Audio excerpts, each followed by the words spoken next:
All right, unit 3 is the population studies. So we're gonna scroll to topic 3.1, generalist and specialist species. This was something that you're just going to have to memorize. So I provided this chart and it has all the differences between generalist and specialist species. So the test is going to ask you, it's going to like give you some information about a species, and it's going to ask you, is this a generalist or a specialist? So like a raccoon eats anything, lives in lots of different places. Generalist, good. So that's the things it's going to ask you. So generalist lives a lot of different places, eats a lot of different food.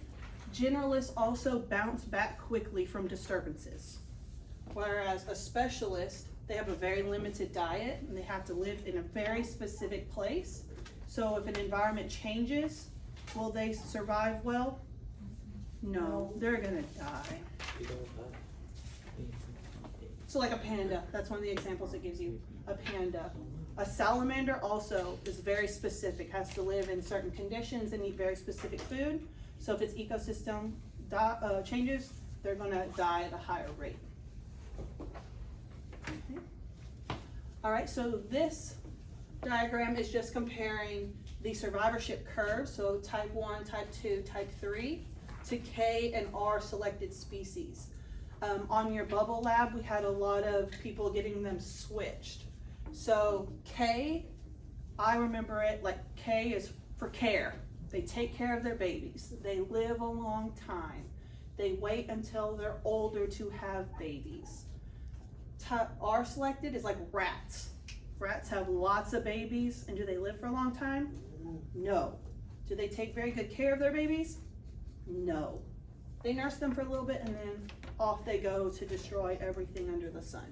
So R, rats, K, care.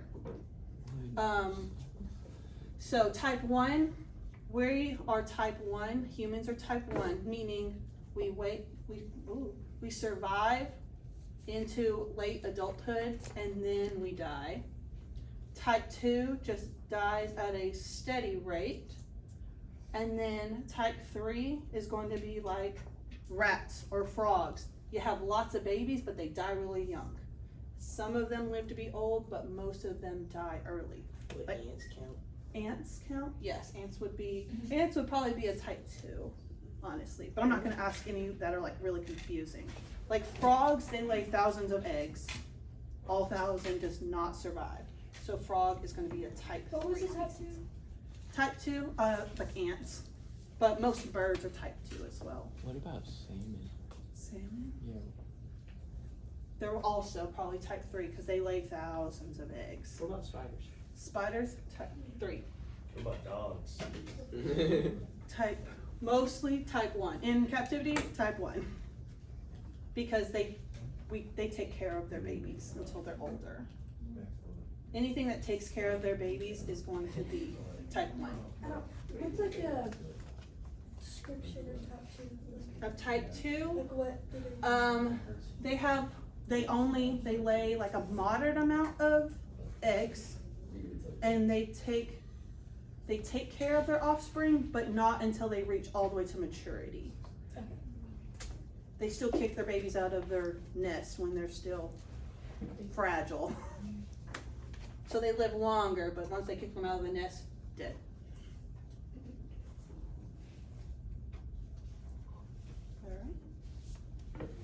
So topic 3.4 is carrying capacity. So the thing about carrying capacity is it's going to be like an average amount. So see how it dips down and it comes back up, but then it dips all the way down.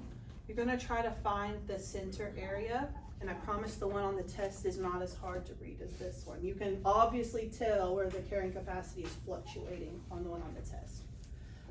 You see like this blue line, how it's tight around that dotted line. That's what you need to make sure you understand.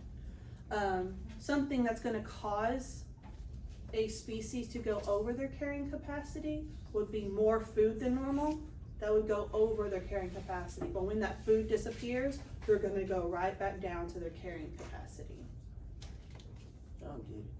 Don't get wet. that. I just don't. Yeah. Carrying capacity? Yeah. Yeah, I just don't. Okay, so let's say there are carrying capacity, there's good examples like moose and wolves. So the moose have their typical amount of babies, right? And then the next year, the forest has lots of grass. Whatever they eat, there's lots of it. So their population that year might go up a little bit. But the next year, there's not extra rain, so it's just the normal amount of rain. So they're gonna have the normal amount of grass. Go back to So it'll go back down to that. And if there's a forest fire, then they might go down the next year. But then the next year, the forest will have survived better and it'll go back up. So there's like a consistent amount that they'll just go a little above and a little below every year. But So that's kind of like the average. it is pretty much the average. And you can tell when there's changes in their environment because it'll go up or it'll go down. So the loose one is the one that barely goes, is real tight. Yeah, it's real tight. Okay. This is a stable environment. This is not a stable environment. This one has lots of changes, good and bad years. Okay. Does that make more sense now? Yeah.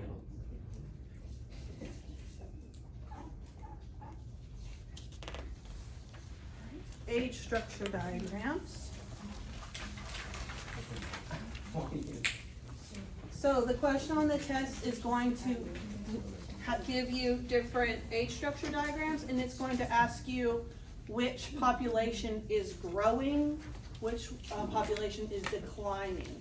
So if the base of the pyramid is wider than the rest of it, it's growing quickly. That means they're having lots of babies. See here, we have lots and lots of babies. And those babies will grow up and get older and have more babies. The US is expanding is an example of this one, where it's growing slowly, but not quite as quickly as this one. This one right here isn't very much of a triangle, but why is this teeny tiny up here? What's happening up here? They're old. They're old and they're dying.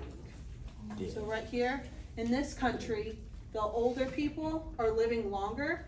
See how it stays bigger longer, but they're not having very many babies to replace those people. So this one, the more of a rectangle it is, the more stable it is.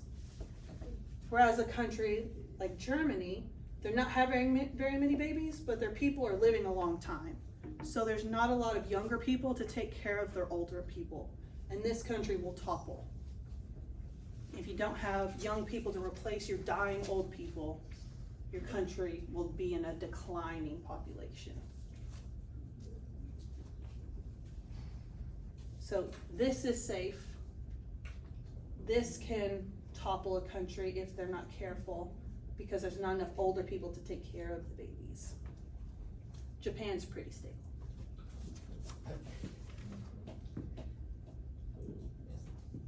And that's all I'm gonna ask you on those. Is it Wait. growing? Is it not growing? Is the middle one, Which one? the second, Australia, is that one like really good? This one right here? Yeah. It's expanding slowly, so that's good, that's Okay. fine. Okay. Countries like this one get concerned,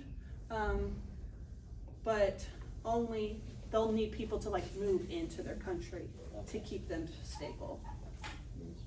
Like there are places in Greece that will pay you to live there because their populations are starting to go this way.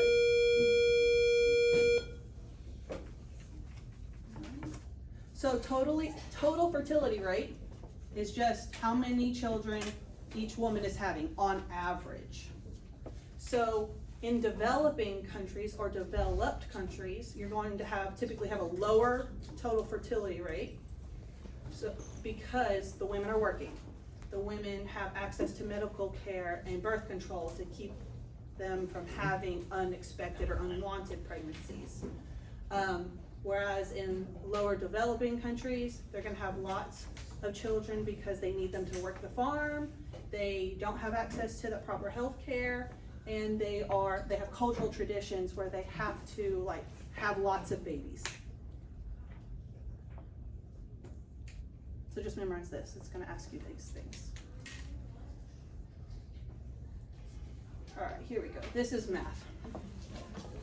I'm not gonna ask you any complicated math, but we are, and all the questions will already have it as crude birth rate and crude death rate. Alright. So the first one right here, number 1, Do we have to memorize the formulas? yes.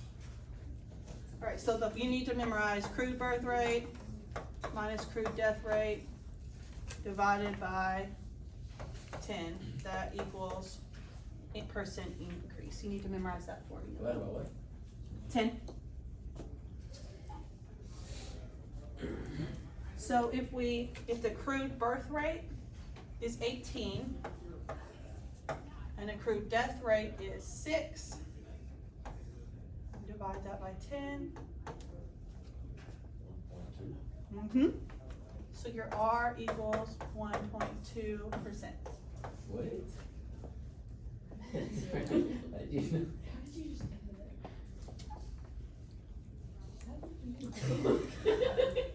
People are all astonished. So memorize how to do this. Percent increase is R. Okay, I get it. Okay. The other there's only 2 formulas I'm asking you to memorize for the test.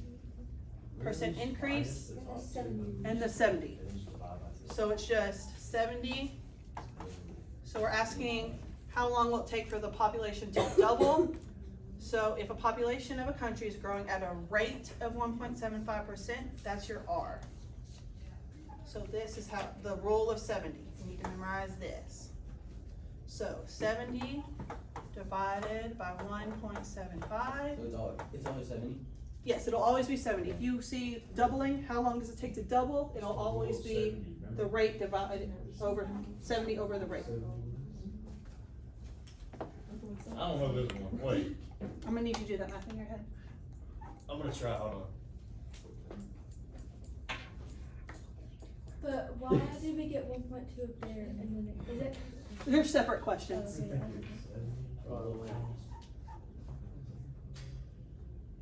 You still doing it in your I head? don't know this one. Alright, you'll have the calculator.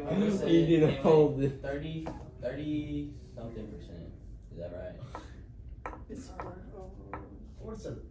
Well, you do not know this one. Oh, wait. Never mind. Hold on, wait. I'm there, it's just I can't, Probably I don't know like how to divide. 4.7, Wait. something like that. 40 years. I was close. It's Yeah, I would've got it. Alright, the next one. I was close. A certain country has an estimated annual growth rate of 2%.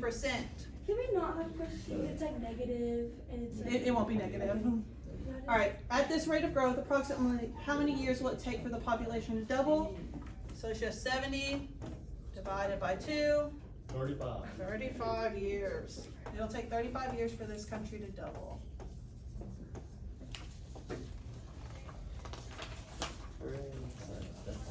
Alright, so there's 2 more things we need to cover, but they're not on there. Okay, here. Alright. So, the first thing we need to discuss is still with, it's not demographic transition. So the first one is density dependent. This was something that was on our personal progress check that we didn't know. So density dependent. So write it down. Oh. Density dependent, it's not on here. Yeah, just put it on the back or something. D-E-N-S-I-T-Y. So density dependent factors change as population changes. So the bigger a population is, the more of an effect it's going to have. Say it one time. Density dependent. Density dependent factors change as the population changes.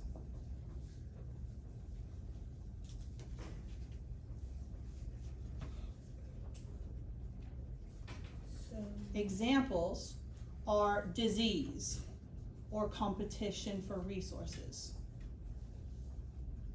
So if there's more lions in an area, there's going to be more competition for food.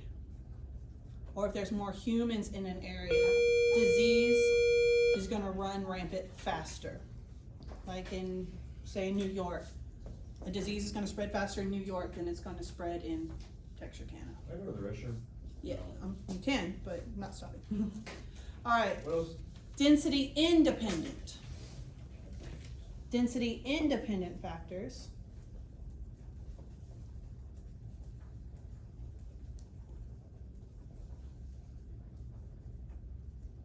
These are gonna affect everyone, does not matter the size of the population. Density independent factors Effect Affect or affect? affect, Okay. Alright, like with an A. they affect everyone, does not matter the population size. Examples are going to be natural disasters, temperature change. I feel like COVID-19. population size, we can kind of like control the temperature change, kind of. Cause you get a lot of people together, it's gonna get. Well, this is, it doesn't matter how many, it's like outside in the ecosystem, so it doesn't. Indoors, maybe. Right. What about outside? But outside, it's not matter how many deer are in an area, they're all gonna get affected by the heat. Or they're Thanks for all your gonna get info, Grace. affected by I know you were- a You tornado. obviously didn't understand. You got so much sense. Obviously, you get it. Alright, the last thing we have to cover is this demographic transition model. I'm not gonna ask a lot of questions about it, but what I do need you to understand is what was on your personal progress check, and a lot of people were asking. So on this demographic transition model, can anyone tell where the population would be growing rapidly? Which stage? Stage 1, stage 2, 3, 4, 5. 3. You can be like this. You see You're me. touching me.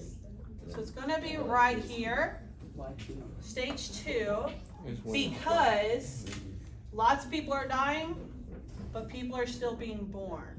So after that, it will continue to go up, but this is where we have the most population boom, is in stage 2.